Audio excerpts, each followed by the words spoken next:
नमस्कार। हमारे साथ हैं माननीय नागमणि जी और ये शोषित इनकलाब पार्टी के राष्ट्रीय अध्यक्ष हैं।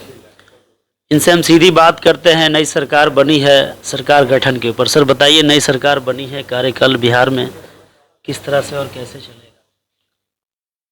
देखिए, लालू और नीतीश कुमार ने 30 वर्षों से बिहार को का शिक्षा, स्वास्थ्य चौपट कर दिया। बेरोजगारी, भ्रष्टाचार चरम सीमा पर है। विधि व्यवस्था का कहीं नामो निशान नहीं है।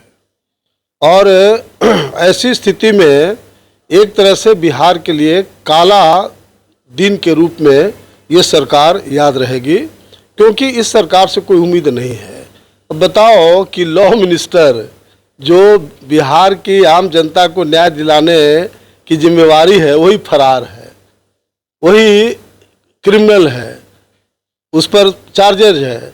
अब इतना भी इन लोग को नीतीश कुमार कहता बड़े काबिल आदमी हैं, तो नीतीश कुमार को इतना भी अक्ल नहीं है कि कौन मिनिस्टर का क्या कैरियर है, क्या कैरेक्टर है। तो इस सरकार से एक नया पैसा भी बिहार की जनता को उम्मीद नहीं है। और किसी भी क्षेत्र में बिहार का दुर्गति ही होने वाला है। जहां राजद के टाइम में 15 साल में जंगल राज और आतंकवाद की संज्ञा दिया गया, अब उसी तरह के लोग आज सरकार में आ गए हैं, तो इसे क्या उम्मीद करेंगे? सर ये बताइए कि माननीय तेजस्वी यादव जी 10 लाख नौकरी की बात कहे थे, लेकिन 15 अगस्त को नीतीश कुमार जी ने कहा 20 लाख नौकरी देंगे। तो क्या ये नौकरी बिहार की जनता को, युवाओं को मिल पाएगा? देखिए, बात क्या है, सरकार का ड्यूटी बनता है और आम युवाओं का अधिकार बनता है कि कोई भी सरकार हो उसको प्रॉपर वे में रोजगार मिलना चाहिए, रोजगार की गारंटी देना चाहिए। ये जो बात कर रहे हैं तेजस्वी यादव और नीतीश कुमार, कोई पॉकेट से किसी को पैसा देंगे क्या? पॉकेट से किसी को नौकरी देंगे? ये तो सरकार का फर्ज होना चाहिए था कि एक शिक्षित बेरोजगार नौजवान को रोजगार दे दे पहले ही। ये 30 साल में इन लोग क्या कर रहे थे? लालू और नीतीश कुमार की सरकार जो 30 साल रही, इन लोग क्या कर रहे थे? पुलाव पका रहे थे क्या? छात्र बहुत उम्मीद है कि चलिए अब हम लोगों को नौकरी मिल जाएगी, क्योंकि सरकार का ऐलान है। हमारा सवाल ये है कि क्या नौकरी छात्रों को मिल पाएगा या फिर सिर्फ इसी तरह से बात? देखिए, उस पर मेरा कोई कमेंट्स नहीं है। क्या सरकार करेगी, टाइम विल बी कम, समय बताएगा। लेकिन सबसे बड़ी बात है कि क्या 10 लाख या 20 लाख ही बिहार में शिक्षित बेरोजगार नौजवान हैं? अन्य जो शिक्षित बेरोजगार नौजवान हैं क्या करेंगे? जो गांव के लोग खेत बेच करके, ज़मीन बेच के, उनकी माँ गहना बेच करके पढ़ाती लिखाती है, और उस तरह के जो नौजवान को रोजगार नहीं मिलेगा, सरकार किस बात का? ऐसी सरकार से क्या लोगों को उम्मीद है? आरजेडी के कई नेताओं ने कहा कि हमारे नेता ने तो कहा है कि हम 10 लाख नौकरी देंगे, लेकिन बीजेपी वाले तो 2 करोड़ की वादा किए थे, कुछ भी नहीं दे पाए लोगों को। मैं तो किसी की बात कर रहा हूँ, 2 करोड़ भी अगर नौकरी दे देते तो क्या भारत के शिक्षित बेरोजगार नौजवानों का रोजगार खत्म हो जाता, बेरोजगारी दूर हो जाता? ये सब बकवास वाली चीज़ है। तो जो लोग ये बात कर रहे हैं वो तो समय बताएगा कि 10 लाख देते हैं कि 20 लाख देते हैं। तो मेरा इतने से मतलब है, इसीलिए हमने शोषित इनकलाब पार्टी बनाया हूँ, जिसका हमने कोई इंटायर पार्टी बिहार देश का चुनाव के वक्त घोषणा पत्र जारी करता है। मैं जिस दिन पार्टी बनाया उसी दिन मैं 12 सूत्री घोषणा पत्र जारी किया है, और उसमें हम समझते हैं कि पूरे हिंदुस्तान में इस तरह की पहली पार्टी है जो पार्टी बनते ही वो घोषणा पत्र जारी किया है, और उसी घोषणा पत्र पर हम काम करेंगे।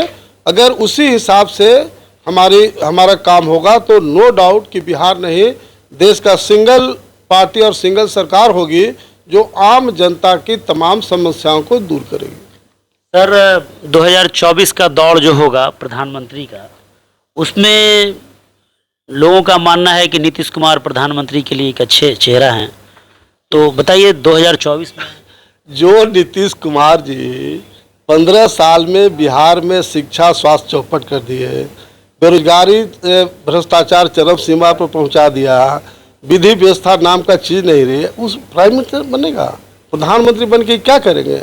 ये बचपना हरकत है। दूसरा है कि इनका वोट ही नहीं है, अपना वोट कहाँ है? खाली नीतीश कुमार और तेजस्वी जी मिल जाएंगे तो प्रधानमंत्री बन जाएंगे। अब नीतीश कुमार को तो पूरे देश का बच्चा बच्चा मान के चलता है कि पलटू राम है, कब पलटा मारेंगे कोई ठीक नहीं है। अगर विपक्ष इनको प्राइम मिनिस्टर के रूप में मान ले और कल फिर वो बीजेपी के साथ मिल जाएंगे, ये अब आम चर्चा है। इनका बिल्कुल इमेज खराब हो गया, व्यक्तित्व खराब हो गया, इसलिए ये कल्पना ही करते रहे, ये कभी कल्पना साकार नहीं होगा। और अकेले मैं बोल रहा हूँ, नागमणि अकेले नीतीश कुमार का जो एक्टिविटीज है उसको हम लोग फाड़ के रख देंगे। इनका जो डिमेरिट्स है पूरे बिहार देश के पैमाने पर आम जनता के बीच पहुँचा है। कहाँ प्रधानमंत्री की बात है? जहाँ तक अभी प्रधानमंत्री की बात है, देखो एक दो पॉइंट इनका माइनस पॉइंट है, लेकिन हम समझते हैं कि आज के तारीख में वो नरेंद्र मोदी जी का जो नेतृत्व है उसके सामने देश में सभी पार्टियां का कोई वजूद नहीं है। अलग बात है कि एक दो पॉइंट जो देश की संपत्ति को बेचने की बात चल रही है, जो हो रहा है, उसका मैं घोर विरोधी हूं।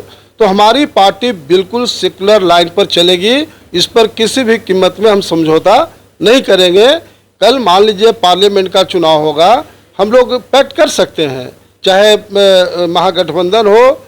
महागठबंधन से तो पैक्ट करने का सवाल ही हम लोग का नहीं है, क्योंकि ये इस तरह का गठबंधन है जिस गठबंधन से कोई उम्मीद नहीं है। हम लोग तीसरा फ्रंट बनाएंगे बिहार में, जो लालू नीतीश और बीजेपी के खिलाफ, और उस पार्टी से हम लोग मिल करके पार्लियामेंट का चुनाव लड़ेंगे। तो ये थे पूर्व केंद्रीय मंत्री नागमणि जी और शोषित इनकलाब पार्टी के राष्ट्रीय अध्यक्ष, जिन्होंने 12 गो इनका अपने एजेंडा है इनके पार्टी का, और ये अपना एजेंडा बताए हैं। मैं आदम परवेज़, पटना से।